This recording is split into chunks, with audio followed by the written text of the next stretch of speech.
In this game, black does not lose because of one random move. Black loses because a series of active moves leaves behind the exact squares white later needs. The opening is a Rossolimo Sicilian. White puts early pressure on the knight, and black accepts doubled pawns on the c-file. That structure is not the problem by itself. The real story begins when black starts pushing pawns near the king. After the bishop is chased, black has pawns on h6 and g5. This looks energetic. It gains space, and in blitz it feels like a free tempo. But every pawn move has a cost. When a pawn moves forward, it stops defending something behind it. Here is the first important moment. Black develops the bishop to g7. The move looks completely natural.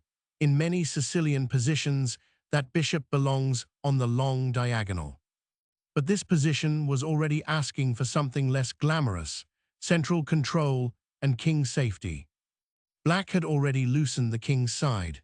Before developing comfortably, black needed to ask whether the center was stable enough and whether white's pieces had too much freedom. White also misses a chance to punish immediately. Instead of using the bishop more directly, white chooses a normal center-building move with the pawn to c3. That matters because black gets one more chance to repair the position. And black again chooses the normal-looking move. The other bishop goes to b7. Visually, black's setup looks harmonious. One bishop on g7, one bishop on b7, pressure on long diagonals. But the same problem remains. The position needed repair before activity. From here, white improves quietly. The knights come toward the center. The rooks prepare to use the e-file. Black finally plays in the center, castles kingside, and the game still looks playable. Then comes one of the most human decisions in the game. Black captures on g3. It removes a bishop near the king, and that feels practical. The capture solves a visible problem. But it does not solve the real problem. White recaptures, and the route into black's position is still there.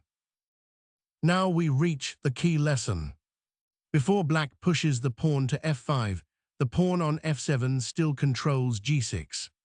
That detail is everything. When black plays the pawn to f5, the move looks active. It fights for space. It seems to support an attack. But it gives away g6. White immediately puts a knight on g6. Now the weakness is no longer a concept. It is a piece sitting next to the king. The knight on g6 restricts the king, attacks important squares, and makes black's defenders uncomfortable.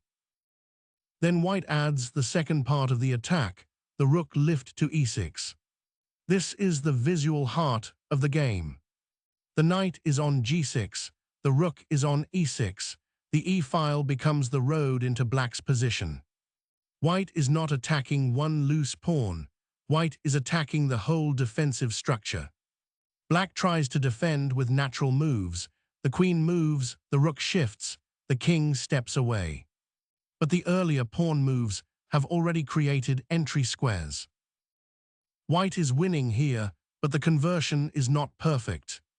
There was a more forcing way to continue, with knight takes on g5 with check. Instead, white plays the queen to c2. That move still keeps a large advantage, but it gives black one more chance to resist. This is important for improvement. Winning positions do not play themselves. Even when the attack is strong, you still need discipline. After a few more moves, white's queen arrives on g6. The rook remains deep in the position, and black faces one final defensive test. Black moves the queen to c7. The move looks defensive. It connects pieces and tries to cover the danger. But the real threat is not just one piece. The real threat is the e-file, the dark squares, and the king with too few safe defenders.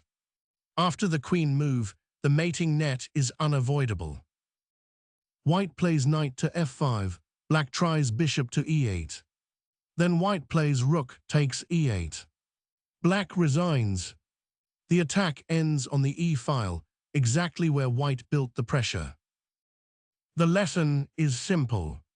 A pawn storm is not free activity. Before you push a pawn near your king, name the square it stops defending. If you cannot name that square, you may be giving your opponent the doorway into your position. If this helped you see the position more clearly, subscribe to QuietChess.